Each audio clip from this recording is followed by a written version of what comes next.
So last night, Konami had a new Silent Hill transmission, or rather a new Silent Hill stream, where they showed off more information regarding the upcoming Silent Hill movie, which is going to be taking heavy inspiration from Silent Hill 2. There's going to be more products coming in that are in relation to Silent Hill 2, as well as Silent Hill: The Short Message. And then of course, the main thing, which is what I'm going to be primarily focusing on, the new gameplay and story trailer that was dropped for Silent Hill 2 Remake. Now, before I get into the actual gameplay, I did also want to address the characters that were revealed in this trailer, being Angela, Maria, and Laura. Finally, we also got to see James's face get fixed to some degree. There were some pictures floating around, I think they came from Steam if I recall correctly, where people noticed that James's face looked a little bit different, a little bit closer to what his original design looks like. For the most part, I would say that that looks better than what they initially went with, and I'm hoping that that's kind of the same approach that they take with characters like Angela, because Angela looks like a piece of 2x4 that went through a rusted meat grinder. She just does not look good. She doesn't look like the character that she's supposed to be. I don't know why they decided that that was a good idea for the character to be redesigned that way, but it just looks terrible, and I'm really hoping that they address that, as this game is going to be coming out in October, and I feel like that's going to be something that a lot of people are going to be criticizing, because the character, just like James Sunderland, at least at the current moment, does not look like the character that they're supposed to be. And then, of course, we got Maria. This one I'm kind of split on, because on the one hand, I kind of understand why they were doing the redesign in terms of just maybe trying to subvert expectations with that character while trying to tell this story and play along with those expectations. But on the other hand, given that people have been pointing out that this is probably because they want to include all of these checks for ESG and DEI, this is why the character's been redesigned. And so in that regard, I do agree that, like, I don't think that they should have changed the design of the character, because the way that Maria is designed is intentional. The way that the enemies are designed in this game are intentional. It serves a narrative purpose, and to go out of your way to change something like that kind of defeats the purpose of making a remake of a game that people hold near and dear to their heart. This is something where, again, I'm very much split on it, because on the one hand, it could be done very well, but on the other hand, if it's really just to push some DEI or ESG bullshit,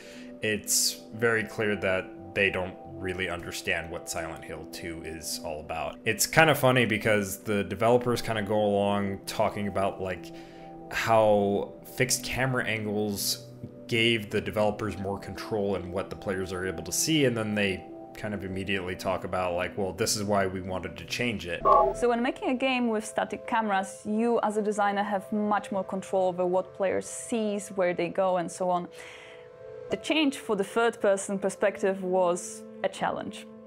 That being said, it's a chance for us to expand this world, to show the players new elements that were previously inaccessible, and just make this game richer. And I think in the same regard, like, if we were to talk about how the characters are designed, it kind of feels like they're saying they're fans of Silent Hill 2, but they're not really fans of Silent Hill 2, if that makes sense. Now, I'll talk a little bit more about the gameplay here in just a moment, but before we move on, I did also want to bring up Laura, because they showed off Laura, and honestly, I feel as though Laura is the least offensive of the three characters that we got to see in the gameplay trailer. Now, what I mean by that is, I feel as though the developers actually hit the nail on the head with this one and pretty much portrayed the character exactly like the original. Now, I could be wrong, and there could have been something that I potentially overlooked when looking at this trailer, but for the most part, as far as I could tell based on the trailer, I feel as though the character has done pretty well, and you're not going to hear any complaints from me in regards to that character. However, in terms of the other characters like Angela and Maria, I feel like those two characters are heavier offenses, more so Angela than anything, because her character model doesn't even resemble the original character. With Maria, it's more so that the clothing doesn't match the original, but I can maybe let that slide if they can make something really good in terms of a narrative perspective. we'll see how that turns out. Anyway, let's talk about the gameplay that was shown off in the trailer. So if you couldn't tell by the title of the video, I'm just very unimpressed by the gameplay that was shown off for Silent Hill. I think that it is just gameplay that hasn't really improved or isn't of the quality that Blooper Team was claiming that it was at when they showed off the initial gameplay trailer, which they claimed was like early alpha footage and wasn't representative of the game. I think that what they've shown off so far is pretty much in line with what they initially showed off, and the only difference here is that they got rid of the QTE prompt. Everything else is pretty much the same. They just gave us a little bit more context into how this game will actually play. Silent Hill 2 Remake is just very generic looking from what I can tell. It has these generic pop-ups for the locations that you go into. Every time you enter a new street or a new building, it's going to tell you this is the street or the building that you're in, as if you didn't already know that based off of the information that the map gives you, which you would assume that you'd be using the map in these games and that you would know that. And even if you weren't, why would you need that information to come up on your screen? It's irrelevant information. Maybe on the bright side, you could turn off those prompts in the settings, but I highly doubt it.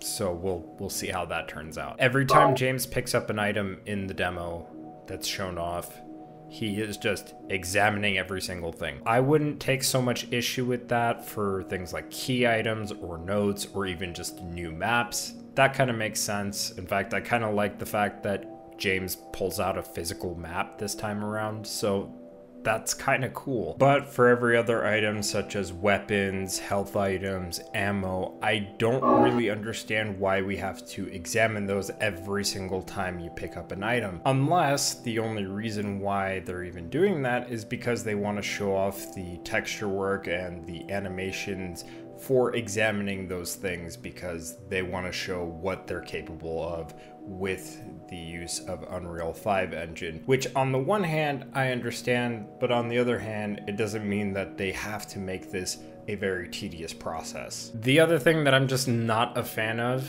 based off of the gameplay, and I know this was in the initial teaser gameplay footage that they showed off, every time James gets damaged, there is a red blood filter that comes up on screen. And I'm just not a fan of that personally, because I think for a survival horror game, we should be getting visual cues such as change in animations and movement speed, as well as damage occurred to the body to really indicate that our character has taken damage and we need to heal, as opposed to just a red filter that's going to cover up the screen, which is more suitable for a game like a first-person or third-person shooter. Hopefully that's something that we can disable within the settings. Now, if there's any positive I have to say about this game, first of all, I really like that the map is a physical thing that James pulls out. That was really cool. And I also like that health items can now be used on the fly. That was a really good change.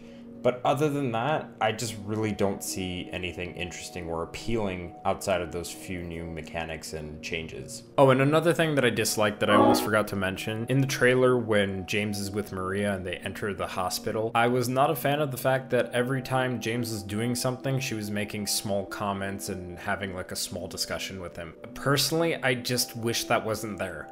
I wish that if James is doing something, she's not going to say anything, and vice versa. If I was playing as Maria and James suddenly started talking about the random thing that I picked up or the room that I just went into, I'd rather not hear it, because I get it. I can use my eyes.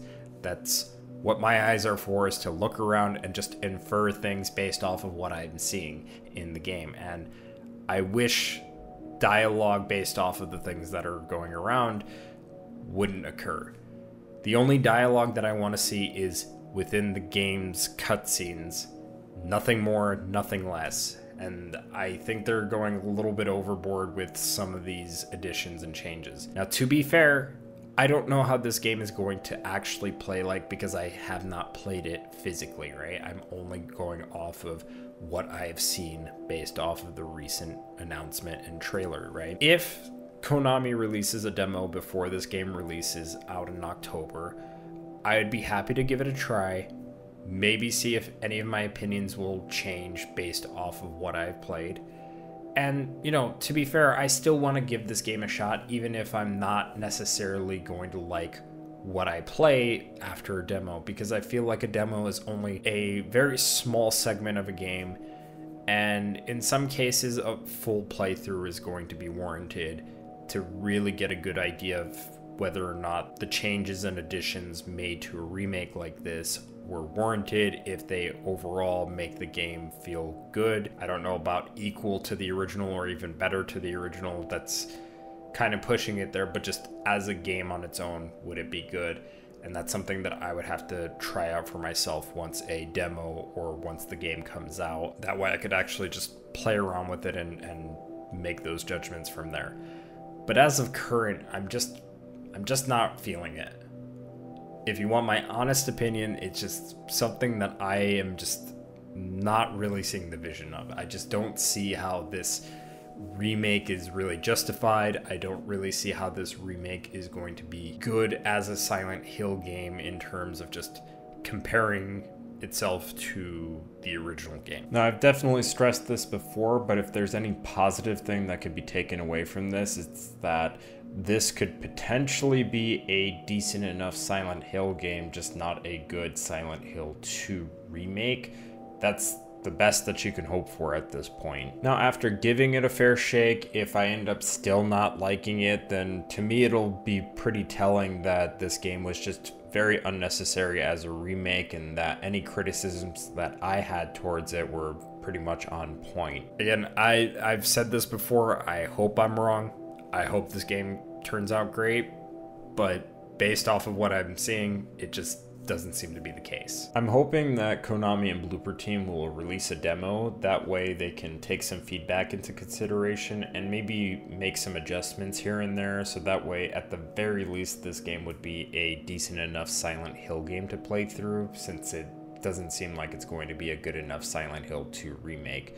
But only time will tell on that one. Before I end this video, there's one other positive that I kind of overlooked here, and that this game is coming to PC, and because it's coming to PC, that means that it can be modded, which means that if anything goes wrong with this game, whether it be the faces of the characters, the way that the voices and the voice acting is delivered, the actual gameplay, the camera perspective of the game, all of this stuff can be modded on PC, which would mean that at the very least that silver lining is there, that the modders will step in and probably make a better Silent Hill 2 remake with the groundwork that Blooper Team has pretty much left them with this remake. Again, time will tell with how this remake turns out, if it's even going to be bad or if it's going to be really good. We don't know just as of yet. We're just going off of what has been shown off as of this point. So until there's an actual demo for me to play through, as well as a full playthrough of the official release of the game, I am going to reserve some of my judgments here, but based off of what has been shown off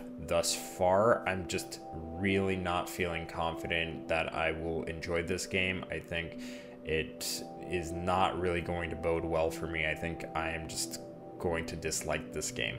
But again, I want to reserve any judgments for this game because I feel as though I need to give it a fair shake, give the demo a fair playthrough if there will be a demo, and give the full game a fair playthrough, so that way I can judge the game based off of how it plays, not how I view it being played. That being all said, if you liked hearing my ramblings on Silent Hill 2 Remake and you want to hear more of that, I do have a podcast coming up on Silent Hill where I'll be talking about Silent Hill 2 Remake along with some of the other Silent Hill news that came up regarding the Silent Hill movie. And I also have a podcast coming up on some of the games that were shown off at State of Play, so if you're really interested in checking that stuff out, I would consider subscribing. If you liked today's video, maybe feel free to leave a like and a comment and tell me what you think. Otherwise, I will see you all in the next one, so matane.